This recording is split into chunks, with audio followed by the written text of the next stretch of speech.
दोस्तों, यह कहानी उस वक्त की है जब पंडित व ब्राह्मण भगवान गौतम बुद्ध से धर्म, आत्मा, ईश्वर, धम्म पर सवाल करने के लिए तथागत गौतम बुद्ध के पास हमेशा आया करते थे।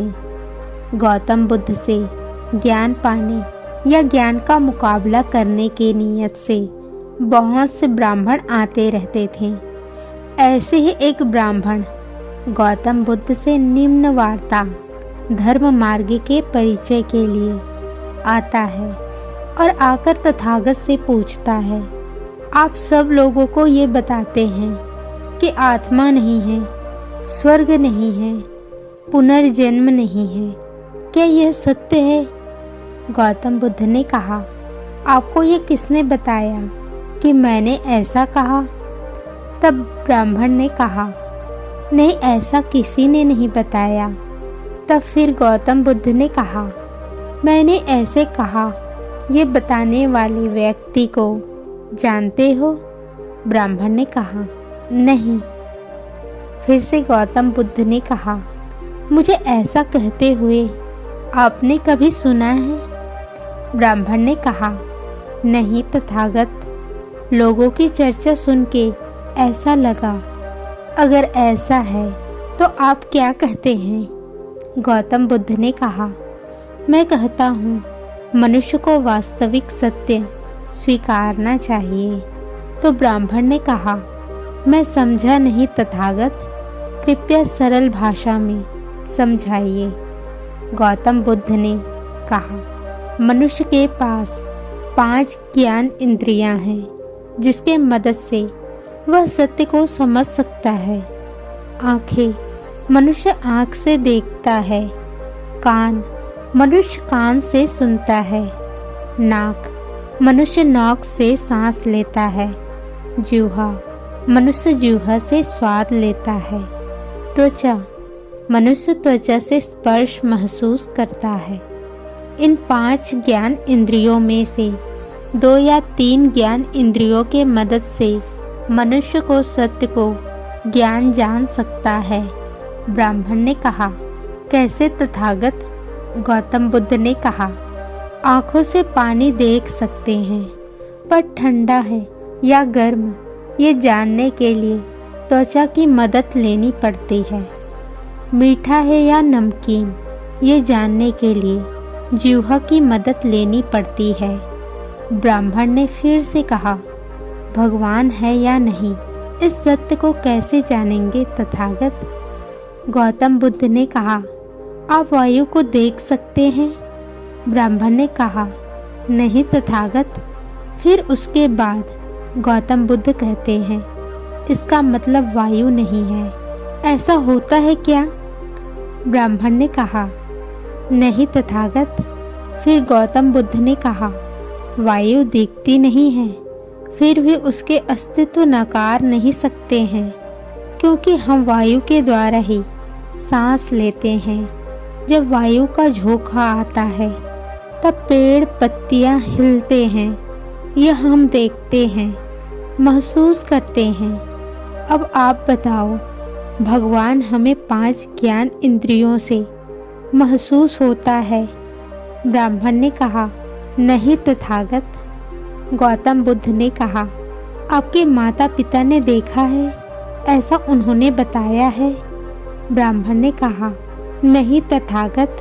फिर गौतम बुद्ध कहते हैं, फिर परिवार के किसी व्यक्ति ने देखा है या ऐसा आपने सुना है? ब्राह्मण कहता है, नहीं तथागत। फिर गौतम बुद्ध कहता है, मैं यही कहता हूँ कि जिसे आज तक किसी ने देखा नहीं, जिसे हमारी ज्ञान इंद्रियों ने जाना नहीं, जिसे हमारी ज्ञान इंद्रियों ने जान नहीं सकती, वह सत्य नहीं है, इसलिए उसके बारे में सोचना व्यर्थ है। ब्राह्मण ने कहा, वो ठीक है तथागत, पर हम जिंदा हैं, इसका मतलब हमारे अंदर आत्मा है, ये आप मानते हैं या नहीं? गौतम बुद्ध ने कहा, मुझे बताइए, मनुष्य मरता है, इसका मतलब क्या होता है? ब्राह्मण ने कहा, आत्मा शरीर से बाहर निकल जाती है और मनुष्य मर जाता है। गौतम बुद्ध ने कहा, मतलब आत्मा नहीं मरती है। ब्राह्मण ने कहा, नहीं तथागत, आत्मा अमर है। फिर गौतम बुद्ध कहते हैं, आत्मा कभी मरती नहीं है, आत्मा अमर है। तो ये बताइए, आत्मा शरीर छोड़ती है या शरीर आत्मा को? ब्राह्मण ने कहा, आत्मा शरीर को छोड़ती है। तथागत गौतम बुद्ध ने कहा, आत्मा शरीर क्यों छोड़ती है?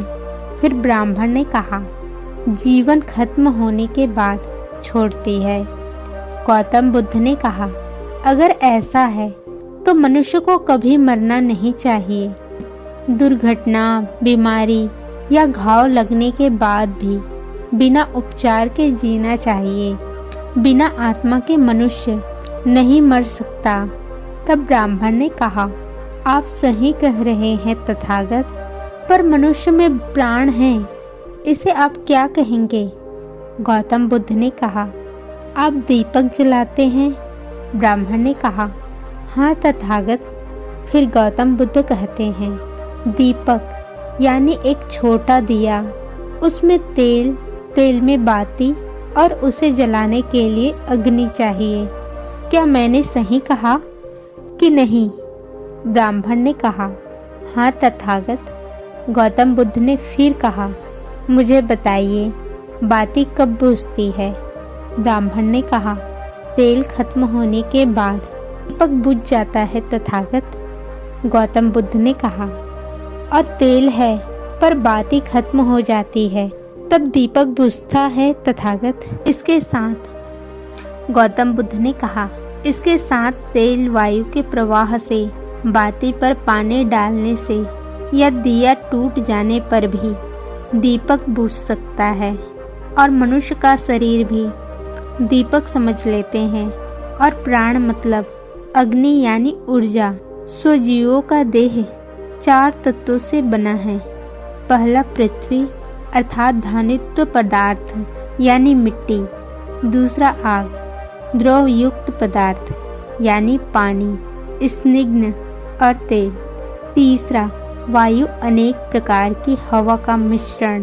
और चौथा तेज अर्थात ऊर्जा, ताप और कुशलता। इसमें से एक पदार्थ अलग कर देंगे तो ऊर्जा और ताप का निर्माण होना रुक जाएगा, मनुष्य निष्क्रिय हो जाएगा। इसे ही मनुष्य की मृत्यु कहा जाता है। इसलिए आत्मा भी भगवान की तरह अस्तित्वहीन है। यह सब चर्चा व्यर्थ है, इसे धम्म का समय व्यर्थ हो जाता है। ब्राह्मण ने कहा, जी तथागत, फिर धम्म क्या है और उसका उद्देश्य क्या है? गौतम बुद्ध ने कहा, धम्म का मतलब अंधेरे से प्रकाश की ओर ले जाने वाला मार्ग है। धम्म का उद्देश्य मनुष्य के मृत्यु के बाद मृत्यु तक कैसे जीवन जीना है, इसका मार्गदर्शन करता है। जीवन को सूत्रों को समझना और उनके उपयोग से जीवन से दुख दूर करने का मार्ग है। धम्म प्रकृति के नियमों से समझ और उनके जीवन के दुखों का समाधान का मार्ग है। धम्म प्रकृति की ऊर्जा से, धम्म ही धम्म जिज्ञासाओं से, काल्पनिक या धार्मिक कहानियों द्वारा मानना ही धम्म जानने का या खोजने का नाम विज्ञान है। धम्म का आधार अनुभव है, आस्था, अंधभक्ति नहीं। धम्म जानने के बाद मानने में है, आस्था में नहीं। धम्म मानव को मानव और जीवों का सहारा बनाते हैं। धम्म अपना सहारा खुद बनने में है, नहीं किसी देव कृपा के इंतजार में बैठे रहना में है। सुख 2 प्रकार के होते हैं, एक प्राकृतिक, दूसरा मानव निर्मित। प्राकृतिक दुख का इलाज तुम्हारे अपने तथागतित ईश्वर के पास भी नहीं, वो भी रुकने में असमर्थ है, क्योंकि ईश्वर भक्ति धम्म मानव निर्मित दुखों का समाधान है। क्योंकि हमारे जीवन में प्राकृतिक रूप से यह तालाब के समान है और मानव निर्मित रूप समुद्र के समान है।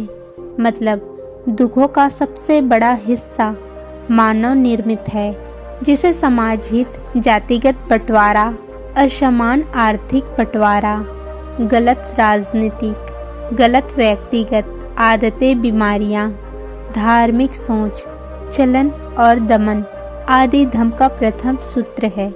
हर चीज से बनता है न्याय तथा गतित ईश्वर से भी बड़ा है। न्याय व्यवस्था ही धर्म है। क्या गुलामी, शोषण के बदले आप ईश्वर लेना चाहोगे? जन्म से मृत्यु के बीच सभी जीवों का जीव सुखमय बनाना ही अंतिम लक्ष्य है। तब ब्राह्मण ने कहा, मैं धन्य हुआ आपसे बात करके।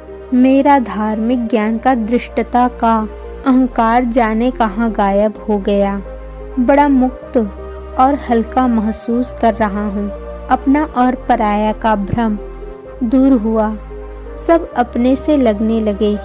आपसे ज्ञान पाकर मेरा जीवन धन्य हुआ तथागत। ऐसा कहते हुए वो तथागत के चरणों में गिर जाता है।